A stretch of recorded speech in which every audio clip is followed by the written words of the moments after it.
Hold on one second. Let me fix something. There we go. We don't need that over my head. Hello, everyone. Welcome to Julia's Trucking Cafe Trucking News Hour. Another week of lots of news going on in the trucking industry like normal. Thank you so much for joining me again. Sorry it's been a little bit. Lots of stuff going on personally as well as in the industry. As always, I have lots of news to get to, so let's get right to it. A trucker and his family is sent to the hospital by a rear-end crash with an unlicensed truck driver. A truck driver and his family were treated at a hospital after a rear-end crash with an unlicensed truck driver. This crash happened May 18th in Nash County, North Carolina on Interstate 95 going south. According to the local news, a semi-truck driven by 27-year-old Marlon Patterson crashed into the back of a Mack semi-truck with the driver and his family inside on Interstate 95, just before the rest stop in Dorchester. The collision caused the Volvo to jackknife and separated the cab from the trailer.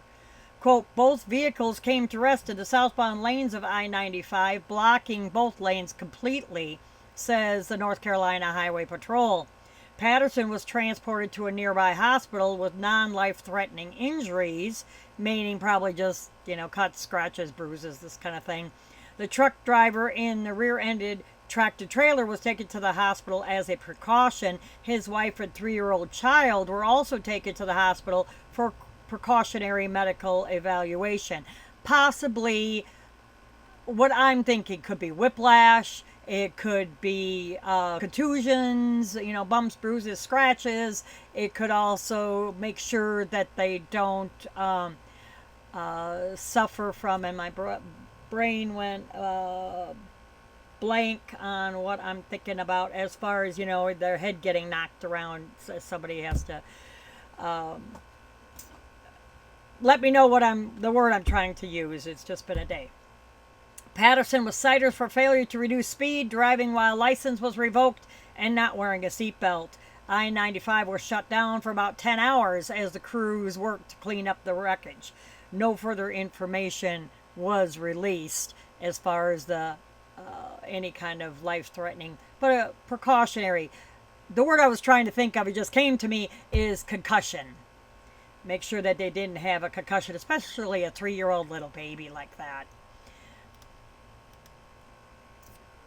And in this story, a trucker is hauling honeybees. He calls on a local fire department to calm the insects down while he's changing a flat tire on the side of the road. A truck driver hauling honeybees calls on firefighters to help him with the insects as he tries to change a flat tire. This happened May 16th, again in North Carolina on Interstate 95 again. According to the local news, the semi was hauling 130 pallets, that's a lot, of beehives when the rig got a flat tire in about 80-degree weather. As the trucker went to change the tire, he realizes the honeybees were becoming agitated in the heat and called firefighters to help cool the insects down. Quote, in order for the flat tire to be replaced, the bees had to be calmed down, and that is where our part came in, said the Gaston Fire Rescue, who wrote a post on social media. We use bursts of water in a fog pattern to help cool the hives, which in turn calmed down the bees. The truck driver was able to change the flat tire on the semi once the bees were calmer and cooler. No one was hurt in this incident, and the bees were able to complete their journey to New York for the summer. Talk about migrating 130 pallets of bees across country.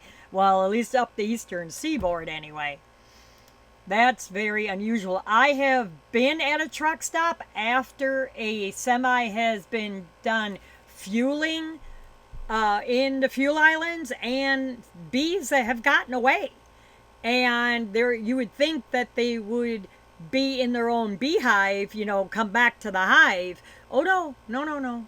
They turn around and sliding. This is my microphone, so no, it's not what you think it is. This is my Yeti microphone here.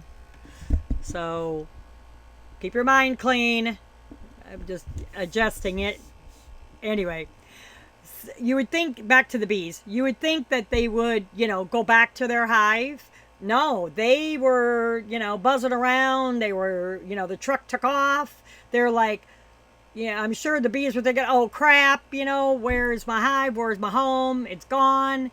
Well, and come back here kind of thing. And they stayed. They stayed at the truck stop and ended up making hives up underneath the awning at the fuel islands. This was in Oklahoma. I saw that. So that was really unique. And in this story, two are accused of stealing $287,000 worth of Apple products from a truck in motion on the Pennsylvania Turnpike. Two people have been charged in connection with an alleged cargo heist that recently took place on what I call the PA Pike. Lorenzo, 24, and Gabriel, 38, are facing charges of theft and conspiracy and reckless endangerment in connection with the theft of $287,737 worth of Apple merchandise. According to the Pennsylvania State Police, charging documents obtained by the local news, driver picked up a load of Apple Watches and MacBooks in Carlisle.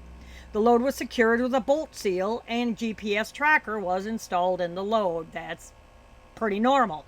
Truck driver made his way to the PA Pike. After getting onto the turnpike, a box truck and a sedan went in front of the semi and forced the driver to brake hard.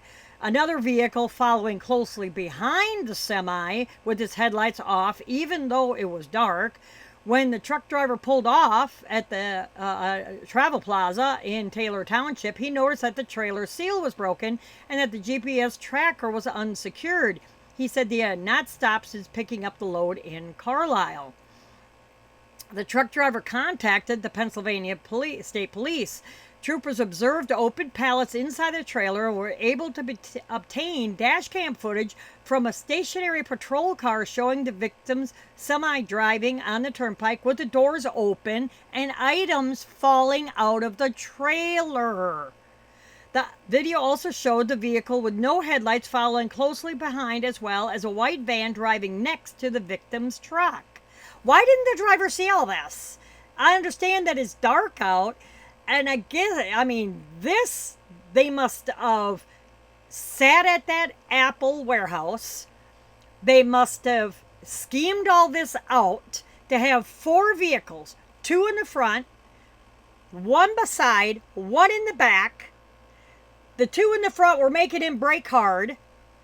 The van somebody had to climb, while he's moving, because he didn't pull over, while he's moving down the turnpike. They use bolt cutters to cut the bolt, and those are encased in rubber, and it's pretty hard. You got to have some muscles, because I've tried to cut them seals myself, and even with long-handled bolt cutters, they're really hard to cut. Or a grinder would have been another thing, electric grinder, not so much a bolt cutters, and cut off that seal, open the door, get inside, unless it's a roll-up door, get inside the trailer, know what pallets to go through to find, the tablets or watches or whatever, they were hunting, and then start throwing them out all while the semi is moving. You can't make this stuff up. It's better than the movies. Anyways, back to the article. Troopers were able to identify the suspect vehicles and track them down to a store in Perry County where they had been abandoned. By using surveillance video from the business as well as social media, phone records, and with the assistance from U.S. Immigration and Customs informants, troopers were able to identify the 2 suspects. The 2 men were taken into custody and they're awaiting a hearing, which I'm sure they had their hearing by the time I'm recording this video. So at least, he had the wherewithal to, check his load and everything and turn around and call state police. Just crazy. This is the stuff, people. This is why I report on the news. This is the crazy stuff that's happening in the trucking industry. You cannot make this stuff up. You really can't. So in this story, a Cape Coral cop seeking a semi-truck and driver responsible for $400,000 worth of property damage. Cape Coral Police Department is asking for public help in locating a semi-truck and driver responsible for downing several power lines and dragging parked cars on May 18th. This happened about 8:30 in the morning. It responded to Tropicana Parkway and Northeast 5th Avenue, and I believe Tropicana is right there, if I'm not mistaken, the orange juice company. After receiving reports of a loud collision followed by power outage, police discovered significant property damage, including six down power poles and power lines, affecting multiple blocks in the area. Several parked vehicles were dragged across yards and numerous fences were damaged. Again, you can't make this up. The traffic homicide investigator of property crimes detectives responded to the scene at Cape Coral. Quote, preliminary investigation indicates that a large commercial semi-truck struck a utility line and continued traveling westbound, I'll talk right in a second, on Tropicana Parkway, dragging the lines behind him. The damage extended across multiple homes and vehicles, and the driver of the semi-truck fled the scene. The cost of the property damage, they estimate at $400,000. That's just an estimation. The suspect vehicle is described as a semi-truck with a yellow cab and a white refrigerated reefer trailer. The portion of the trailer's roof was torn off and recovered on Tropicana Parkway, just west of the initial crash site. The truck was last seen traveling northbound on Burnt Store Road. Anyone with the information is asked to call the local police. Hopefully by my next episode they have found the guy. But the picture that you see here is the truck that, before all this happened. That's a similar truck to that kind of a Freightliner. It's the old style Freightliner, conventional. Any information, you're asked to call the Coral Police Department. You can call them at 239-574-3223. Again, that number is 239-574-23.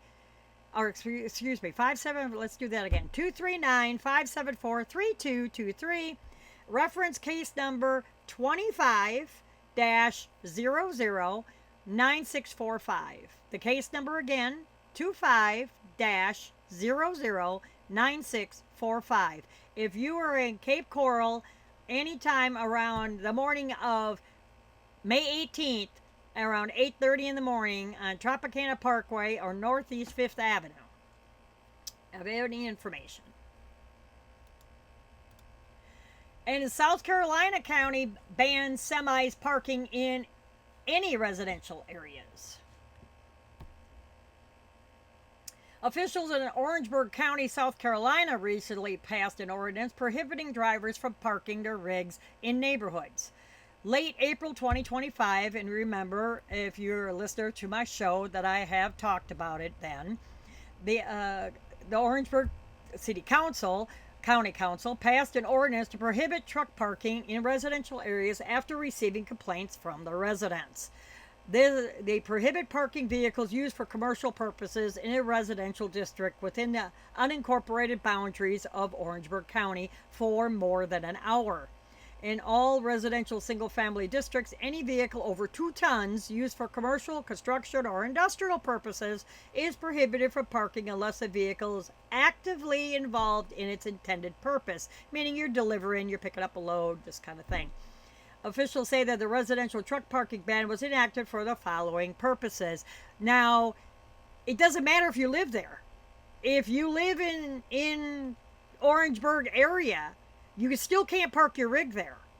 You have to, a lot of time in South Carolina, they have paid for parking. at truck stops where you can pay by the day, you pay by the week, pay by the month, and reserve spots that you can reserve a spot for parking. So the officials say the reason why they enacted this is one, to protect children from unnecessary high potential of being subject to injuries caused by blind spots, two, to protect property values and character of the property within residential areas, meaning because the trucks are so heavy, they rot away and they don't use the best asphalt. They don't use a real good quality asphalt. It's not really thick, so that's where you get the ruts and you get the sinkholes and everything, because when asphalt gets hot and with that weight it compacts and you get your ruts and this kind of thing. 3, to minimize physical damage, to publicly maintain rights of way, to reduce parking congestions. Another one, to eliminate visual blight created by large commercial vehicles being indiscriminately parked in residential areas. Visual blight, what they're talking about, you can't see around them. When you're trying to back out of your driveway and you got a semi parked right next to your driveway, you can't see around them. There's somebody's coming down the street. If you want to back out, drive out of your driveway, this type of thing. So, a lot of it's just safety purposes. And a heavy wrecker towing big rig causes 11 vehicle pileup, killing 1 and injuring 8. Now, this story, I don't know how I missed it, but this happened in El Paso, and this happened back early part of May. Heavy wrecker was towing a big rig and crashed into a line of cars, causing a mass casualty event in El Paso. This happened before 6:30 in the morning. And according to local news, a heavy wrecker was towing a semi-truck when the wrecker driver was unable to stop for traffic, causing a collision with multiple other vehicles. The heavy wrecker then caught on fire. A total of 11 vehicles were involved in this accident. 1 person was killed in the crash and 8 others were transported to the hospital. There again, I can't. It says video of the accident shows multiple cars severely damaged and a large fiery blaze that could be seen from behind a nearby building. The El Paso fire was called to the accident, mass casualty incident. The cause of the crash was still under investigation at the time of the writing of that article. Now, update to this is that a son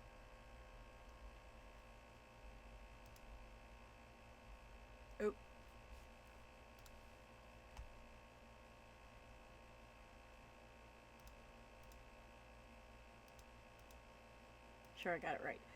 Now, a son is filing a lawsuit after his dad was burned alive in the cab of this wrecker.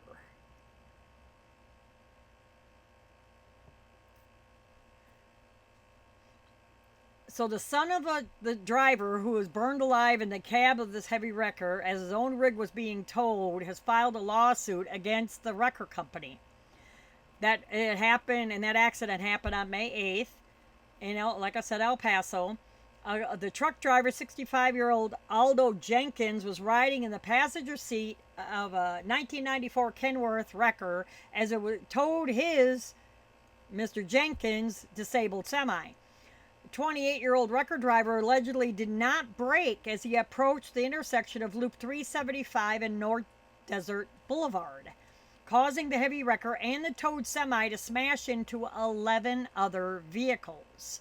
The heavy wrecker then caught fire, and Jenkins was burned alive, as reported by the law firm that the son hired. 7 other people were injured in the crash. Now, I don't understand. Was he trapped inside? He doesn't really say in the article. He refused to brake, so that was definitely a head-on collision. But that wrecker sits up high, so, and with towing the other vehicle, I just don't know. The suit alleges that the driver's negligence and careless disregard for his duties as a safe driver to profit led to the death of Jenkins. The suit accuses the driver of speeding, failing to maintain a safe distance, allowing himself to be distracted, probably by on the phone, electronic device, and consciously disregarding the serious risks in doing those things. The suit holds Sheffield Towing Service responsible for the wreck by failing to develop, implement, and enforce safety policies regarding operating a tow truck, as well as policies regarding driver distraction through the use of electronic devices. So that's why when you're a driver and your company has these, safety videos and this kind of thing about distracted driving and how you have to watch them, and this is the reason why, so it covers their butts in case they ever get sued. Pwee, got to fly away here. And this truck got stuck, and he faced a fine of $2,347 for getting stuck in Smuggler's Notch. Now, where is Smuggler's Notch, do you say? It's in Cambridge, Vermont. So it's way up in the woods. State police responded to a stuck truck, if I can talk, that blocked Smuggler's Notch. Not Snugglers, not Snuggie. Smuggler's Notch. Shortly after 11 a.m. on the 19th of May, troopers responded to Smuggler's Notch in the town of Cambridge, Vermont for a reported stuck truck. Quote, the investigation revealed the operator, Musa Boima, 36 of Maryland, was traveling from Waterbury to Ensburg when he chose to disregard several signs stating semis were prohibited and decided to drive around the barricades that were installed at the entrance of Notch Road. He claimed he saw a sign telling him he could drive through. BS! That's just to keep his butt out of trouble. Local news reports, that the first semi-truck to get stuck in Smuggler's Notch since the roadway reopened for the season. This guy was the first one. It was closed for approximately 3 hours while a tow truck operator worked to recover the semi. He was issued a traffic ticket for driving on lanes for traffic.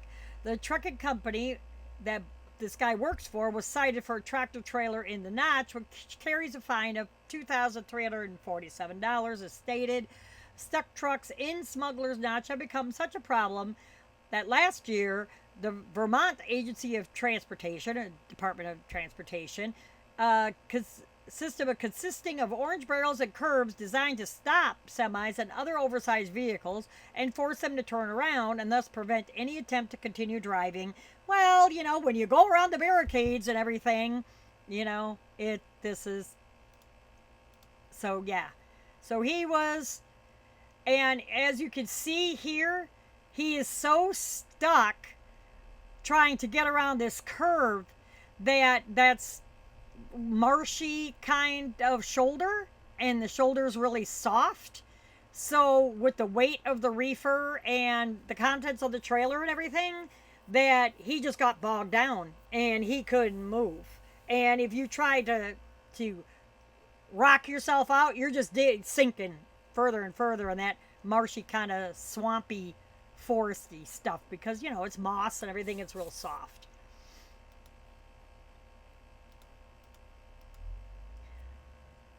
And up next, a trucker is found impaled on rebar under I-35 bridge after police impound his rig. Now, for younger people that don't know what rebar is, it is steel rod that is almost twisted on the outside that they use as a foundation in concrete. So it could be like rebar made out of screen, or it could be, for bridge pillars. That's what they encase the concrete in for being sturdy. And this driver was impaled. One went through him in a construction zone on I-35. A truck driver was rushed to the hospital after he was found impaled on rebar at a construction site under Interstate 35. This happened in Houston. Truck driver was found by a construction worker about 4 in the afternoon on the 19th of May at a work site under I-35 northbound in 2nd Street. According to the local news, the truck driver had been stopped by an Oklahoma Highway Patrol trooper. Oh, I'm sorry. My bad. Take that back. It wasn't Houston. It was Oklahoma. It doesn't say here in the article where exactly it was. So my bad. I misspoke. It was Oklahoma. Edmond, Oklahoma. During that stop, the driver had forgotten to set the parking brake on his semi-truck, causing the rig to roll into the patrol car. The trooper then impounded the driver's semi and had it towed away. Doesn't give any reason why. Does not give any reason why besides forgetting to set the parking brake. If the driver was inebriated, they just impounded a rig. They didn't arrest him and let him walk. This doesn't make any sense. I tried to investigate it further and couldn't find anything else out about it. The truck driver left the scene on foot. Huh? Does this make any sense to you? Doesn't make any sense to me. Later that day, a construction worker found the driver impaled on the rebar at the work site and called 911. Edmond Fire Department cut the rebar and transported him to the hospital where he was brought into surgery. Truck driver was not publicly identified. His current condition was not released. He is not known if he fell off I-35 or he jumped. But that's why I don't. The story doesn't make any sense. I've been doing news now 7 years. I've been doing this podcast, and all of the hundreds and hundreds and hundreds of stories that I've reported on, this one makes the least amount of sense. It really does. I'm sorry. I'll try to investigate it further, time permitting, and if I get any kind of update or anything, I'll definitely let you know. But this story just doesn't make any sense at all. Why would Oklahoma impound the guy's truck just for not setting his parking brake? And then let the guy walk? I don't get it. Usually they'll impound the truck because, drugs, or the guy was drinking, or they found drugs in the back or something like that. They would also arrest the driver, not let the driver walk. So I don't get it. And in this story, a police arrest a driver who knocked out a homeowner who was yelling at him for using the homeowner's property as a turnaround. A truck driver is facing assault charges after he knocked out a homeowner yelling at him for using his property to turn his semi-truck around. This happened May 14th at Susquehanna Trail in Pennsylvania. According to witnesses at the scene, 31-year-old truck driver Brandon Hargraves was using private property as a turnaround with his semi-truck when the property owner came out to yell at him. The property owner then went back inside and returned to the yard with a firearm in his waistband. Well, if the guy's saying, get out of my way, I'm going to do this anyway, and this kind of thing, you get hot-headed. He never brandished a weapon or anything. He kept it in his waistband. Property owner, like I said, did not draw the weapon, but he did engage in a verbal argument. Hargraves eventually punched the owner in the face. You're trespassing.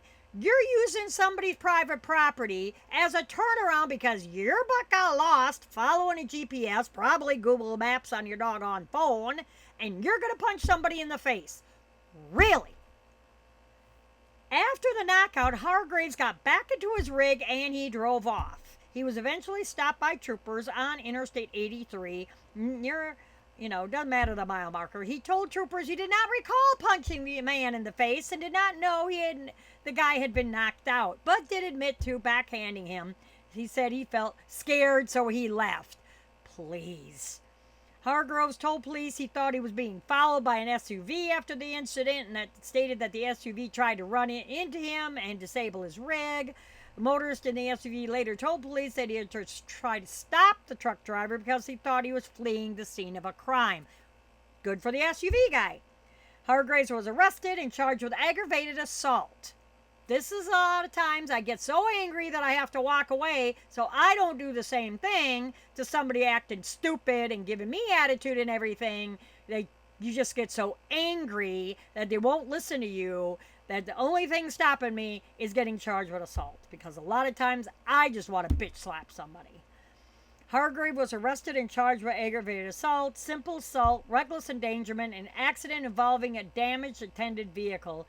He has since posted an $80,000 bond, which you only get 10%, so about $8,000. He is scheduled for a preliminary hearing on June 30th. I will keep you apprised of that situation. It's an ongoing situation.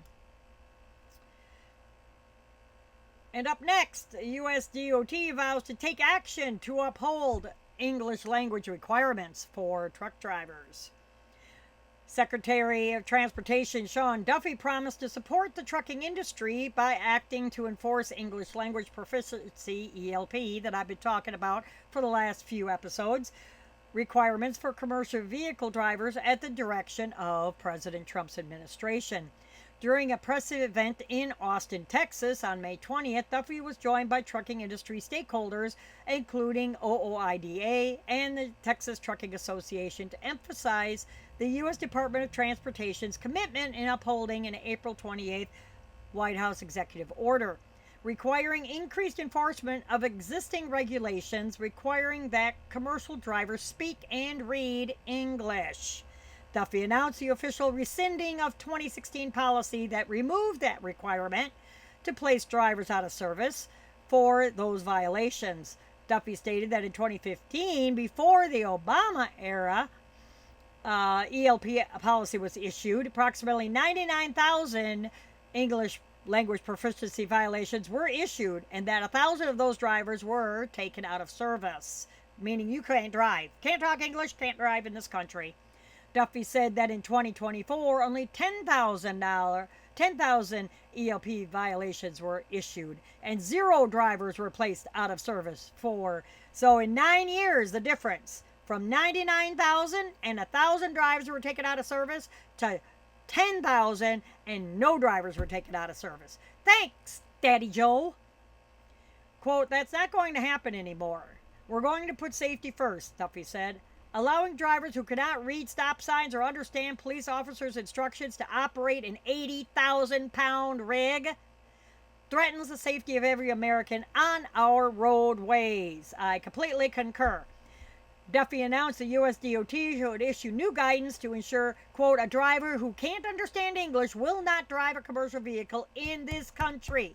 Period. Full stop.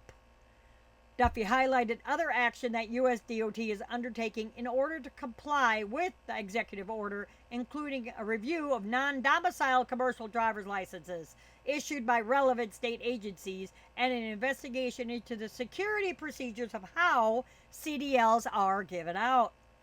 Duffy, like we were talking about the officer in Massachusetts that was bribed with all this kind of stuff for passing people that couldn't even pass the doggone written exam, highway test, or anything else, and he was bribing them. Yeah, here you go. So Duffy also noted the executive order's directive to improve working conditions for truckers and mentioned increasing truck parking availability as a possible action in that direction. OIDA President Todd Spencer also spoke at the event in support of the increased ELP enforcement. Quote, this is a good day for truck drivers. I'm sorry, I just don't believe in OIDA. I really don't. They haven't done crap for me. You know, they're all big in this legislation and this kind of thing. Had an interview with them, several minute interview. They did like 10 seconds. They only aired like 10 seconds of my interview with Landline magazine. Yeah, look that up, but that's been a year ago, 2 years ago. And and he also says, and it's a good day for common sense. Out on the road, there's no margin for error. Truckers drive an 80,000-pound vehicle through all kinds of terrain, steep mountain passes, narrow turns, busy streets. The only thing separating safe trips from deadly ones can be a simple road sign, like low bridges, or don't go on this mountain pass, or stay out of Smuggler's Notch. Okay? Or use a doggone runaway ramp. Or, you need to be downshifting and this kind of thing when you're going down a steep mountain grade, like out of Denver that killed, 4 people because he couldn't understand English either and couldn't read the road signs and never been out of the state of Texas. And they threw him out into doggone Colorado with Vail and all the heavy mountain ranges. And that was a 27-year-old Mexican. And back to the story, these signs aren't suggestions, they're warnings, they save lives, but only if they're understood. That's why English proficiency behind the wheel isn't some bureaucratic equipment or requirement. It's life and death safety standard. Truckers must be able to read road signs, communicate with law enforcement, and respond in emergencies. When that doesn't happen, people get hurt. But for nearly a decade, enforcement of this requirement was gutted. The result? Safety violations didn't go away, they just stopped being tracked. So, and hellacious accidents occur, killing a bunch of people that probably didn't even need to happen at all to begin with. So anyway, let's go on a funnier thing. Check it out. Ford tough. Ford driver issued 5 citations for moving a mobile home with his Ford Explorer, I think. A motorist's attempt to haul a mobile home in Joplin, Missouri resulted in state police issuing multiple citations, according to the local news outlet. This happened on May 16th. Oh, I'm sorry, Ford Expedition. Bigger than an Explorer. Pulling a full-size mobile home in the Joplin area. Well, it doesn't look like it's the best condition. The outlet reports that the mobile home haul was sidelined by a tire issue. After the tire issue was fixed and the mobile home was back on the road, the Ford broke down. And it was at this point that the commercial vehicle inspectors with the Missouri State Patrol arrived on the scene. Of course. Driver couldn't get away with it then. The driver of the Ford was reportedly issued 5 citations for various issues, including width and length violations. And you didn't have oversized load signs, and your expedition isn't gross vehicle weight heavy enough to pull that mobile home, or were you under the impression that it was an RV? That pull behind RV. You see how it's squatting. So, yeah, that's redneck hillbilly thinking for you. You have to chuckle. You have to chuckle in this industry. And let's see.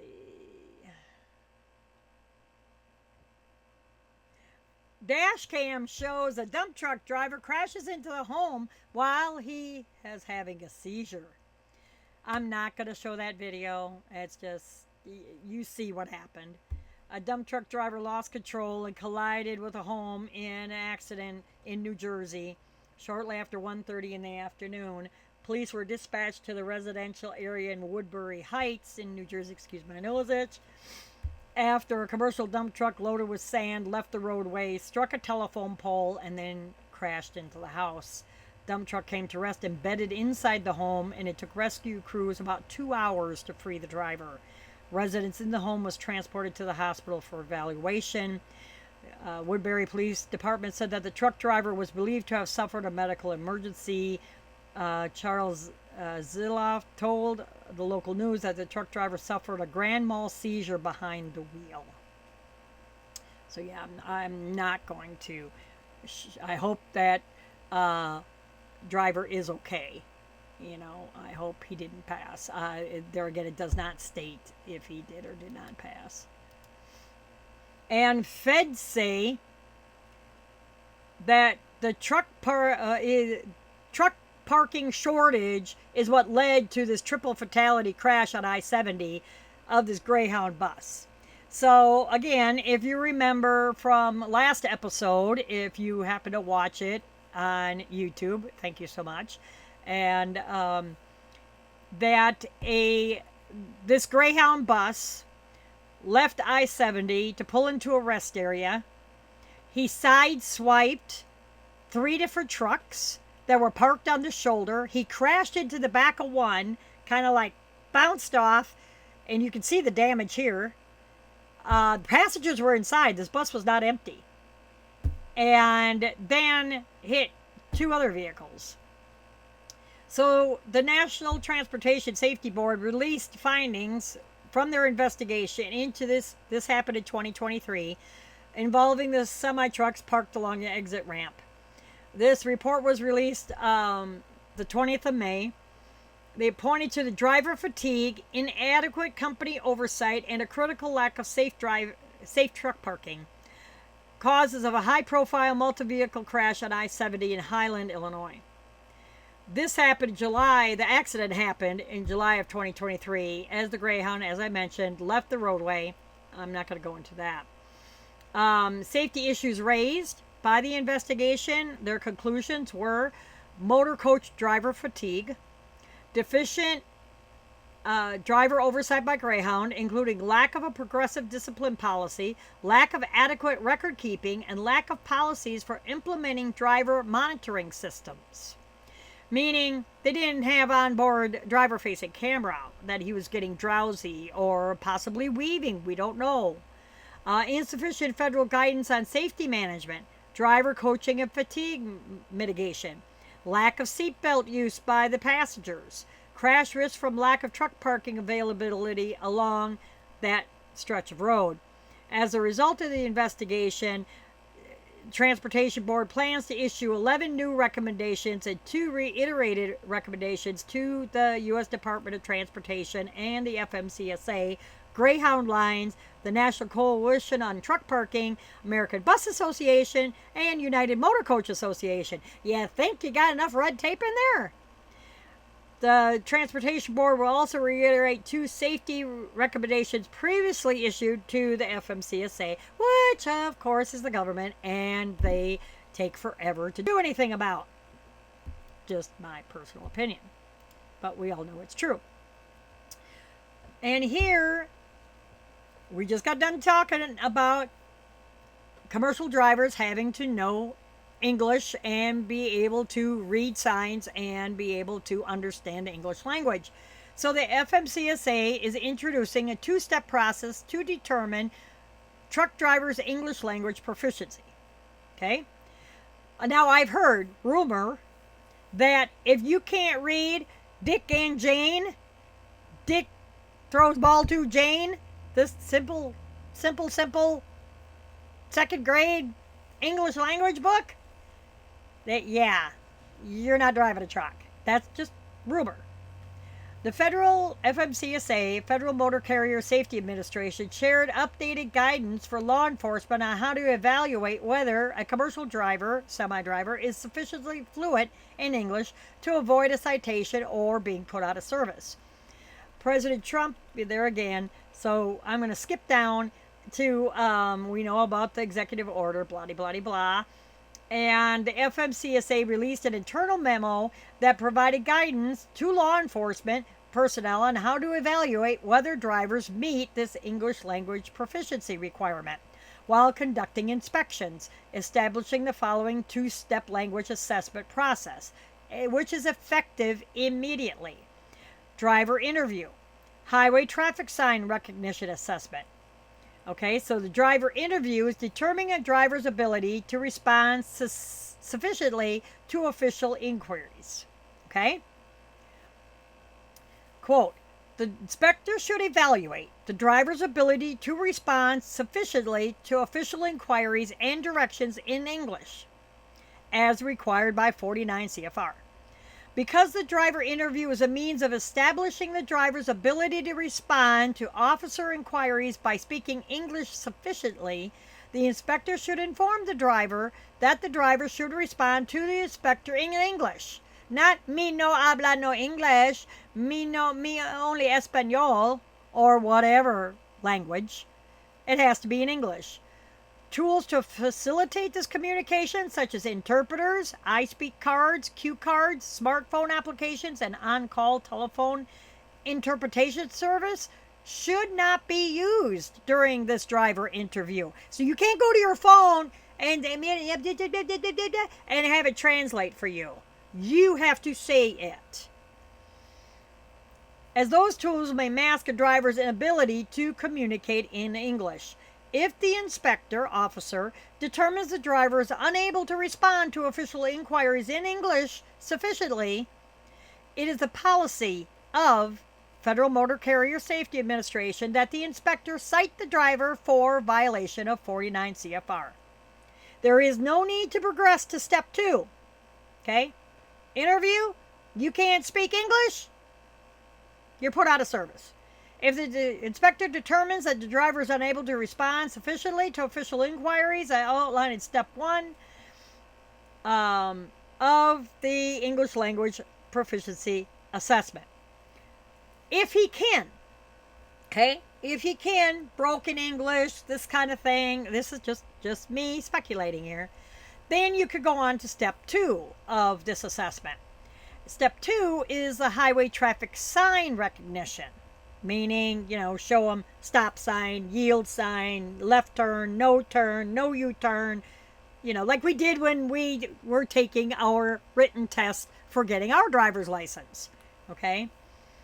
And this determines the driver's ability to understand sufficiently United States highway traffic signs, including changeable signs in the English language. The inspector should evaluate the driver's ability to understand sufficiently U.S. highway traffic signs by conducting a highway traffic sign assessment, to include highway traffic signs that conform to the Federal Highway Administration Manual, like I said, like we learned, or electronic display, changeable or dynamic message signs the driver may encounter while operating a commercial motor vehicle. Now, what that means is those big lighted highway signs, road closed ahead, 1-lane traffic ahead, wind blowing ahead, possible snowstorm, tonight, icy road conditions, fog alert, this kind of thing, in the lit up overhead highway signs is what they're speaking about there. A memo requires that officers document evidence to support this English language proficiency violation, including the driver's responses or lack of responses, place the driver immediately, as I said, out of service for violation of English language requirements, and when warranted, initiating an action to disqualify the driver from operating a motor vehicle, putting him out of service and jerking his license or permit or whatever. The memo provides an exemption for drivers operating commercial motor vehicles in commercial zones along the U.S.-Mexico border, noting that these drivers should be cited for English language proficiency violations, but not placed out of service or disqualified from operating a commercial vehicle.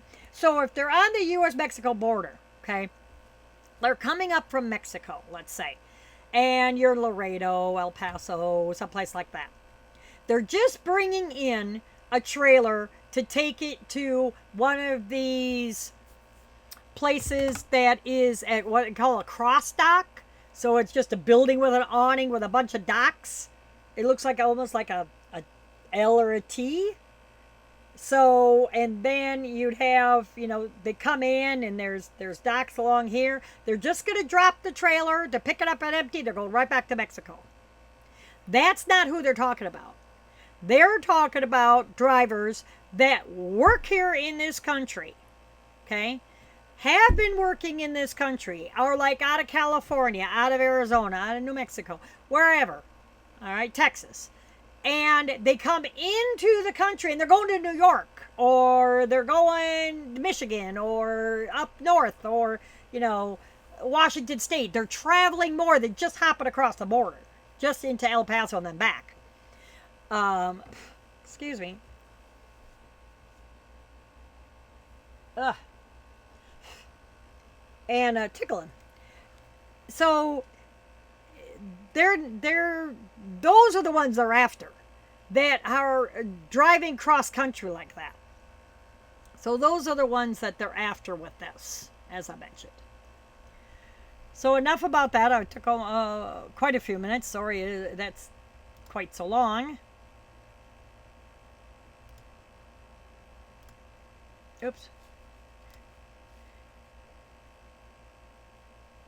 And up next, a truck driver is sentenced to 4 years in prison for shooting at a second truck driver on the Ohio Turnpike in a road rage incident. A truck driver will end up in 4 years in prison for a road rage shooting involving another driver on the Ohio Turnpike. This road rage incident happened back in July of last year on the Ohio Turnpike near Interstate 76 near Austintown, Ohio. The 28-year-old truck driver, Curtis Brooks of Dallas, Georgia, was sentenced on Wednesday the 21st. According to the local news, Brooks was driving a semi when he fired shots at another truck driver and another semi. No one was hurt in this incident, but Brooks was charged with felonious assault, tampering with evidence, and discharging a firearm on the open highway. March of 2025, he pled guilty to assault and was sentenced 3 to 4 years in prison for the road rage incident. So his sentencing was just in May. He was pled guilty at his hearing in March, and then he wasn't sentenced till 2 months later. And it was also part of a plea deal. So he pled guilty, and part of the plea deal, then he got 4 years. And a truck driver is killed after crashing into the Death Valley National Park building, and they're saying that it is a brake malfunction. Officials say that a brake issue is the likely cause of a fatal semi-truck crash that occurred in the California National Park on May 20th in Death Valley. Semi-truck traveling on California 190 between Stovepipe Wells and Town Pass veered off the roadway and collided with the Emigrant Ranger Station. I'll show you a picture of that here. There it is. Sorry. You're not supposed to see the red lines. You didn't see that. The driver of the truck died as a result of the crash. Man, he must have been flying. And that is a rock building, and that's quite old, as back in the late 1800s, 1900s, those kind of buildings were built. The National Park Service stated that a brake malfunction was suspected. California 190 has steep grades, and a semi-truck's brakes were on fire. Oh, I'm sorry. The National Park Service is saying that this highway has steep grades and that semi-truck brakes have caught fire, let me rephrase that, frequently in that area. They remind truck drivers that commercial trucks are not advised to go on CA 190 due to those steep grades, and that commercial trucks are prohibited on other roads within the Death Valley National Park. Emigrant Ranger Station was built, like I said, back in the 1930s, and has historical significance for being the location where Ranger Stan Jones wrote Ghost Riders in the Sky in 1947, the song that the Highwaymen recorded. Highwaymen being Chris Christopherson, Johnny Cash, Waylon Jennings. There was another guy. I can't think who else was in the Highwaymen. So if you want to leave that in the comments, it was Chris Christopherson, Johnny Cash, Waylon Jennings, Willie Nelson. Sorry, my brain, senior moment, my brain has farts from time to again. The crash closed the roadway for 22 hours as a sodium sulfate cargo and diesel fuel spill necessitated a hazmat team to respond. So the Stan Jones, who I didn't know wrote that song, Ghost Riders in the Sky back in 1947, that, like I said, that they, Highwaymen did re-record. I'm sure you can find that on YouTube.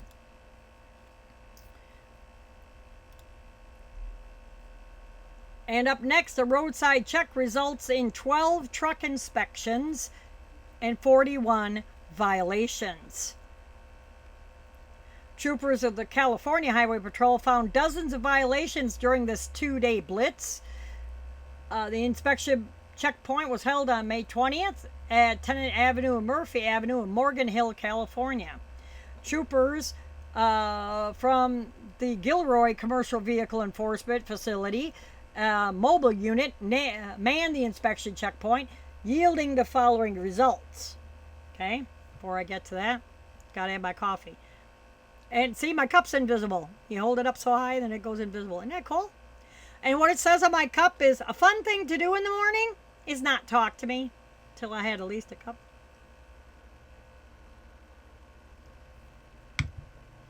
So, 12 commercial vehicles, some of the results, 41 violations, 4 commercial vehicles were placed out of service, 2 commercial vehicles with multiple out of service violations, 7 fix-it tickets issued for equipment defects, a light being out, brake lights not working, it could possibly be a fuse, change the fuse, you're good to go. Tire being low, this kind of thing. Out of service violations include flat tires, unsecured heavy construction equipment, wasn't chained down properly, not enough chains used on it, unsecured hazardous materials, they weren't load locked down, massive air loss in the brake system, you got a valve leaking, there again, those auto inflators could be leaking on tires, and improper securement of a trailer. That's just some of the violations that were found. And up next, in Arkansas, trooper finds 86 pounds of cocaine, 36 pounds of fentanyl during an I-40 tractor-trailer semi-stop. The Arkansas State Police seized more than 100 pounds of illegal drugs as a result of a traffic stop on a semi-trailer on I-40. Shortly before 2 p.m. on May 19th, an Arkansas State Patrol trooper stopped a commercial truck on I-40 eastbound at mile marker 75. During the traffic stop, the trooper located and seized 4 boxes from the cab of the truck that contained 15 kilos, equivalent to 36 pounds of fentanyl, and 35 kilos, equivalent to 86 pounds of cocaine. Of course, based out of California, and he was 56 years old, Mr. Bell was arrested and charged with 21 counts of possession with intent to distribute cocaine and 21 counts of possession to intent to distribute fentanyl. He remains in the U.S. Drug Enforcement Administration custody. According to Bell, was traveling from Los Angeles to Memphis, when the traffic stop occurred. Removing over 36 pounds of fentanyl from our communities will save an untold number of lives, because just get this, just a little bit, like the head of a pin of fentanyl, can kill you. It isn't like cocaine that is high. It's so addicting that just the head of a pin can kill you. And they cut it. They cut the coke now. They moved up from rat poison. They moved up to fentanyl to make it so damn addicting. They just need just a little bit. Where's it coming from? Where do you think? China. Our top priority, according to Arkansas, is protecting lives. Seizures like this should serve as a warning to anyone transporting. They don't care, because the one truck that you catch, you got 10 more right behind them. Honestly. I mean, like I said, for 7 years, 7.5 years, I've been reporting every week, trucks getting pulled in and everything with, getting busted for drugs and cocaine and all this kind of stuff. And it's still coming in. Still coming in. So, there you go. Glad it's off the streets, but still coming in. And now, troopers in Nebraska find 73 violations during their vehicle inspection operation in Lancaster County. The inspection took place back May 21st. The operation targeted commercial vehicles. I'm kind of skipping down through because the show's already an hour long. I still have more to go. I still have another 5 7 articles, Joe, yet.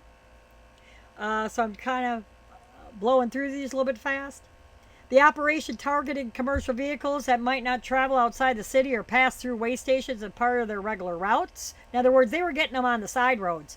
So they did 26 commercial vehicle inspections, 73 violations of FMCSA regs and state laws. 7 vehicles were put out of service, meaning you can't drive. 0 drivers, though, were put out of service. 13 citations were issued, and 12 decals were issued, meaning no immediate safety issues. So you get your little sticker on the window that, you're okie dokie, you're fine. So not only Arkansas, but Nebraska and this kind of thing. Now, you're going to love this next story. A trucker criticizes police response but applauds his wife's truck driving in face of murder suspects attempted truck jacking.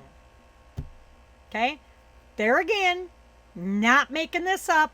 You can it's only in the movies. A truck driver is criticizing the police response but applauding his wife's driving skills after a murder suspect attempted to steal their semi as they drove past multiple squad cars. Truck driver Matthew Acevedo, I'm sorry, Matthew, if I'm butchering your name, was riding in the passenger seat as him and his wife team drive on Sunday, May 18th, when a man suddenly jumped onto the side of their truck while they were going. We had no idea what was going on, but it was not law enforcement, he said. He had a flashlight and he was trying to slow us down. It wasn't until about 15 to 20 feet away she realized that he had a gun and he was waving it at her. Mike Thomas was on the run from police along Interstate 65 in Alabama after committing crimes connected to a murder in Georgia. Officers were chasing him down, but Acevedo says that the police response was not enough to prevent his wife from being hurt by this Thomas. He repeatedly was hitting the window with his gun.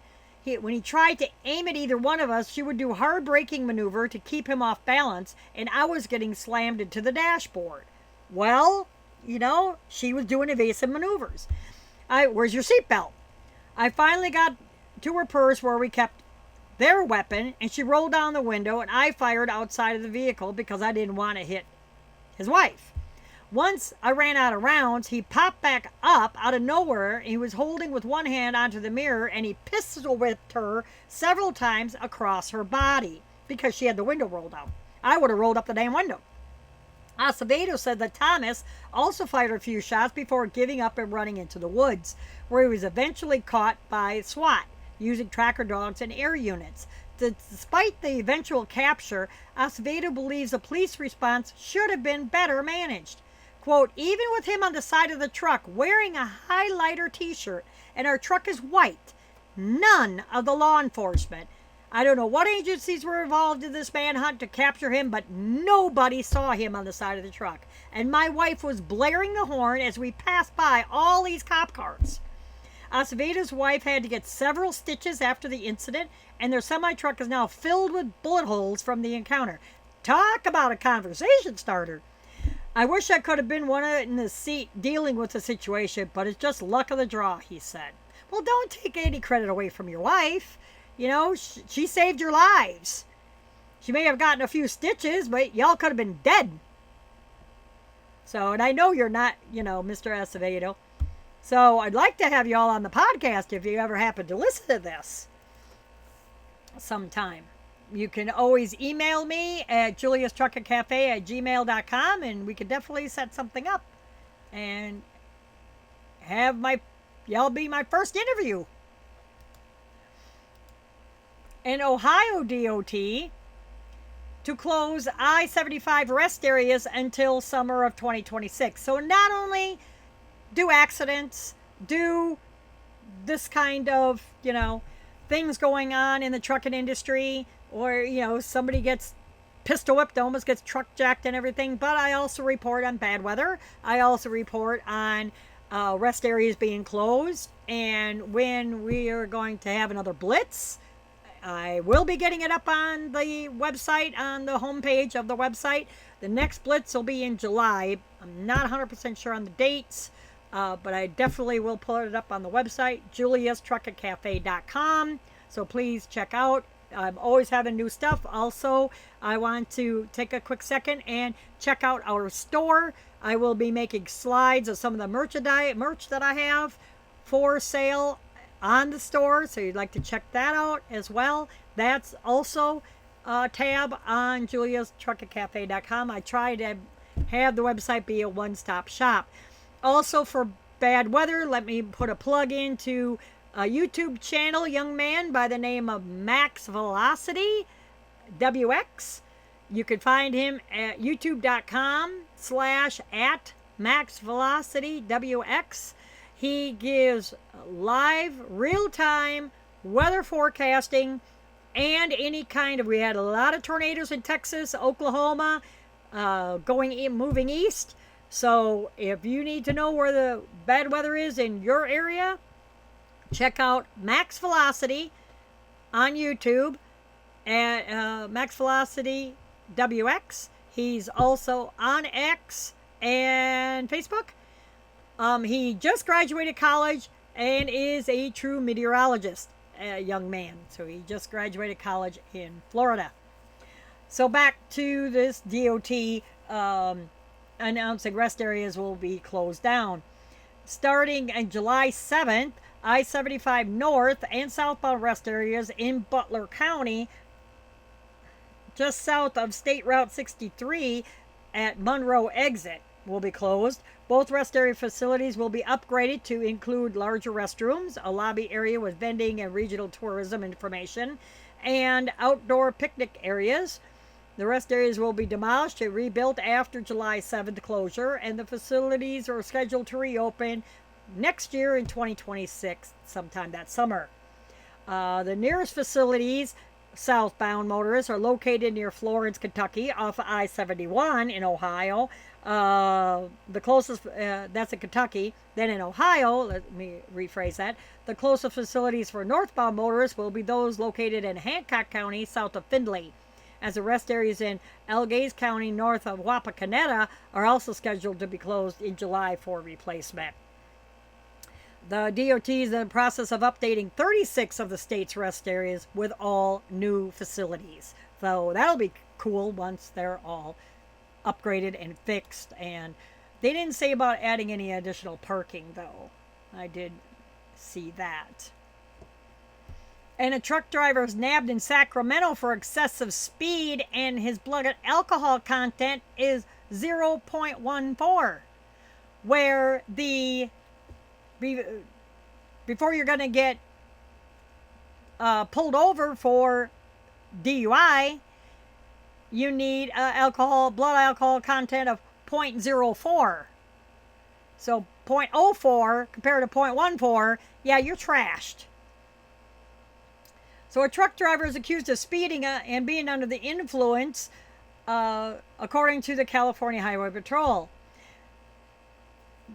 According to the speed enforcement detail that took place May 22nd on northbound State Route 99 at Elk Grove Boulevard, a trooper parked on the right side shoulder of the roadway spotted a semi traveling in the number one lane of traffic at a high rate of speed, end quote. The trucker was reported to be locked in at 74 miles per hour on LiDAR, when it's only 55.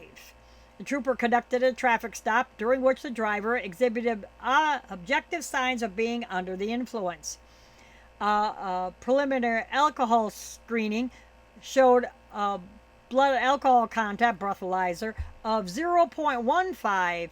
A subsequent chemical breath test showed BAC of 0.14. I don't know, a preliminary alcohol screening? I'm not familiar. How could that show 0.15, but then the breath test shows 0.14? Commercial drivers are held to a stricter standard and must maintain a blood alcohol content, like I said, of 0.04 or less. Driving under the influence, especially in a semi, puts lives at serious risk. Blah, blah, blah, blah. We know that. So we're not talking to children here, but some of you guys act like kids, so you know.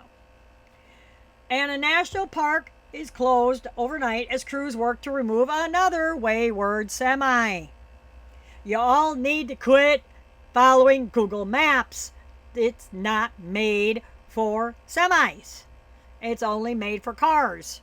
Okay? Trucker Path is a good one. There is another GPS app. I had a different phone and I don't have it anymore, but there's a lot of trucker GPS apps out there that you can use. Don't be reliant on Google Maps, Apple Maps, anything like that. This is what happens when you follow Google Maps. A road through Nevada, this time National Park, was closed overnight after a wayward semi truck got stuck under unclear circumstances. This happened on May 20th on Snake Creek Road in the Great Basin National Park in Nevada. The semi got stuck on narrow winding dirt road 1 mile from the dead end of the road. How the hell was he going to get out? The wayward semi truck forced the closure of the roadway as crews worked to remove the truck while damaging the road and nature scenery as little as possible. So they're trying not to. They're saying too, do not blindly trust your GPS navigation system. Park roads are narrow, winding, and not designed for commercial vehicles. Don't go into national parks. There's signs everywhere. Share a quick story that I wanted to see Mount Rushmore in the worst way. I got all the way out there. I dropped my trailer at the truck stop, bobtailed up, and in the front entrance of the park for the Mount Rushmore says, big sign, no commercial vehicles allowed.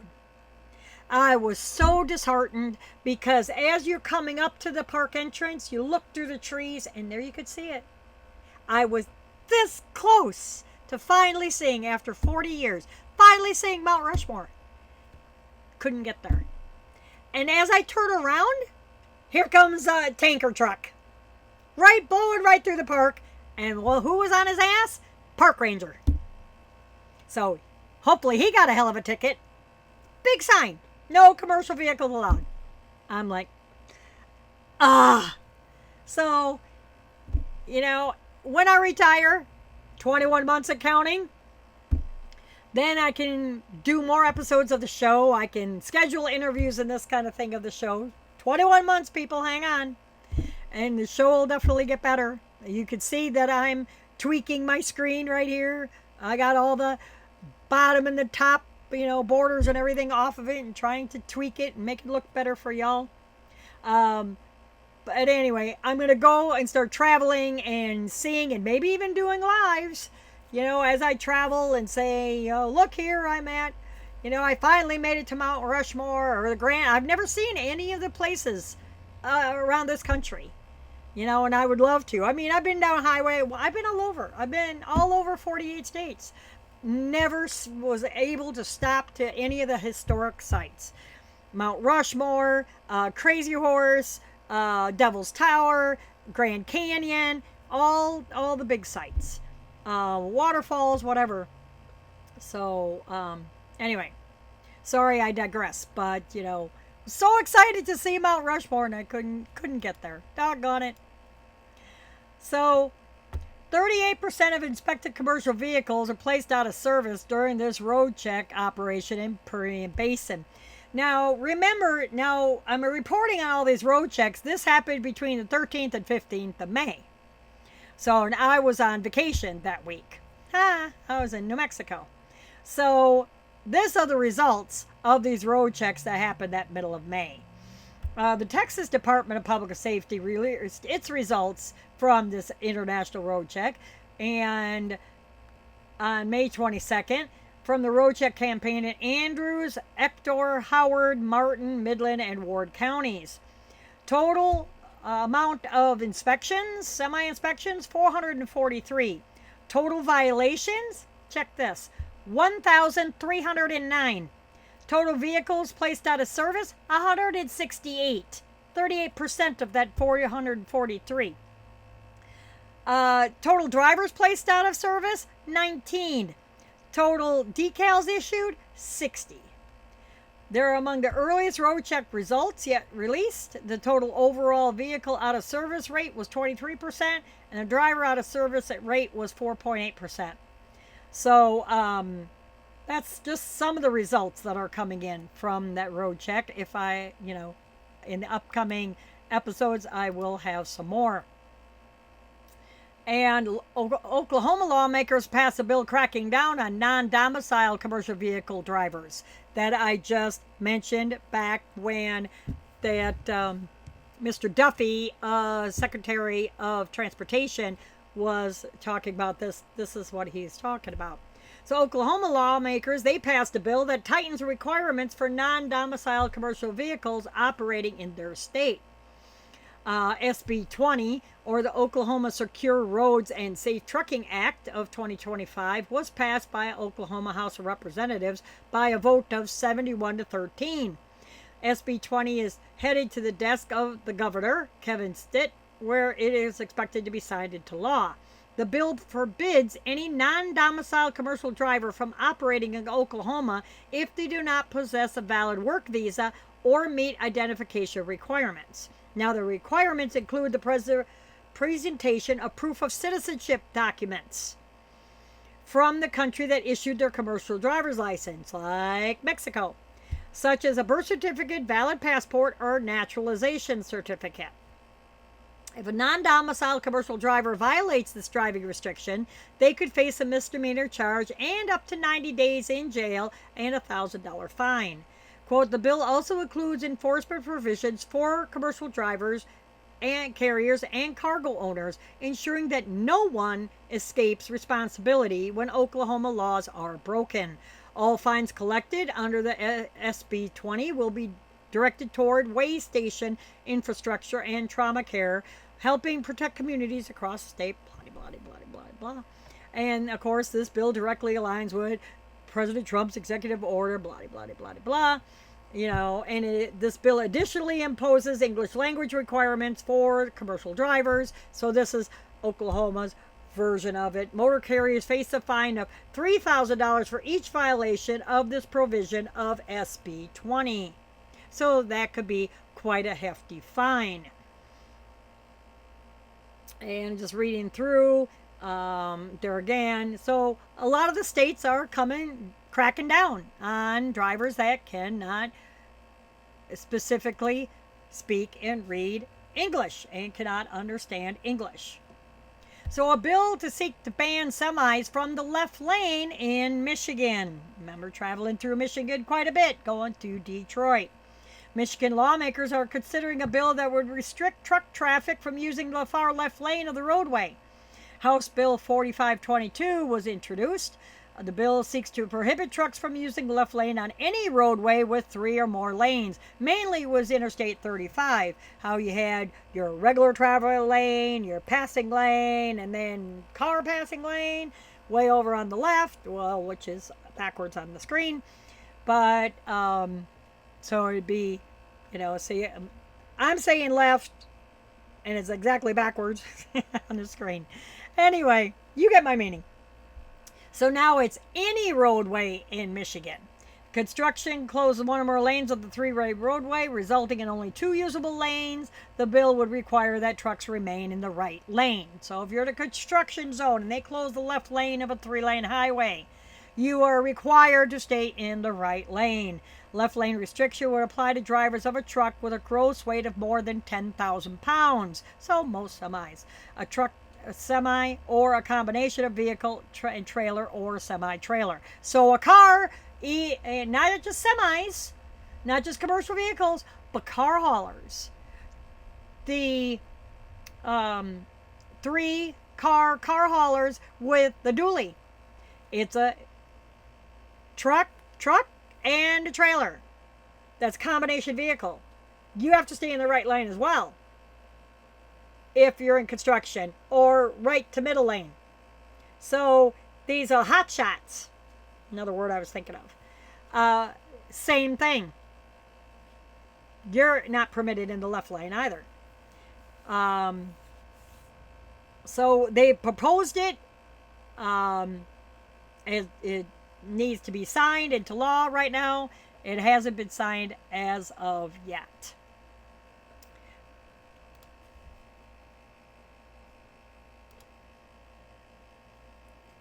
So I want to thank you so much for joining me. I hope that you have a great week. I'm always working on more shows. I'm also looking at I have started my own channel, not just the trucking podcast channel. I started my own Julia's Just Bitchin' channel. So if you need to rant about you're getting sick and tired of how people drive like I am, you're don't want to take it out on your spouse or your significant other or anything like that, come on over to Julia's Just Bitchin' channel. Have a conversation. I don't like a coffee room, and sit down, have something to drink. See, I got an invisible cup again. Have something to drink, and we'll just rant. And I need it. People are getting tired of listening to me. So I'm like, hell, I'll go ahead and do just a ranting channel. So it's on YouTube. It's Julia's and also Twitch. I'm on Twitch. I don't know about starting a Facebook page. It could just be under my name. But definitely a Julia's, just bitching. And my mic keeps going in and out. Just bitching channel. Just to rant and talk about anything. It doesn't have to be trucking news. Be talking about cats. It could talk about, what's going on. It could be talking about, the drivers, how stupid people drive, but I don't know. I'm not going to get into it. Check out that channel.